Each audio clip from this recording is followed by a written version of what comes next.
Yini engafundwa kwimodeli yezimali zeqembu lezombusazwe? Ubugebengu nje lobhu. Amaqembu ezombusazwe awamele izixuku noma iningi lomphakathi.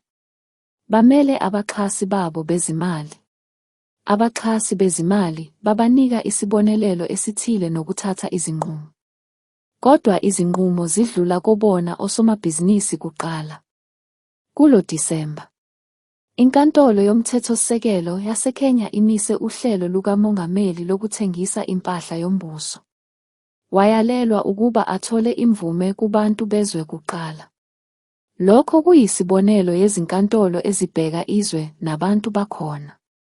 Into ayisoze yenzeka uma kubhekwa izinkantolo nomthethosisekelo waseMzansi.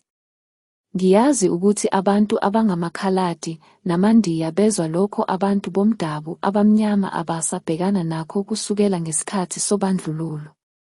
Njengoba sihlangana, bakhumbule ukuthi abantu obababona besebenza emnothweni bangabantu bakwamanye amazwe. Sonke asisebenzi, sivalelwe ngaphandle. Yilokho esikulwelayo njengabomdabu. Ngakho ake sihlangane sibhekane nezitha zethu. Ukungenwa amazwe, uhlelo olungavikeli izakhamuzi kanye nosomabhizinisi nosopolitiki. Lokhu kungenziwa kuphela uma sisusa izikhulu zezombusazwe, simisa umthethosisekelo. Siguqula izinkantolo, sixosha abantu bakwamanye amazwe, sivalela ama-crooks kanye nokubavulela amacala e-treason.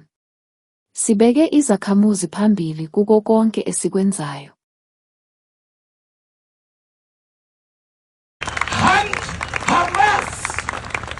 Make sure that every other extremist knows that whoever attacks the citizens of Israel like a coward, they will be hunted and they will be destroyed.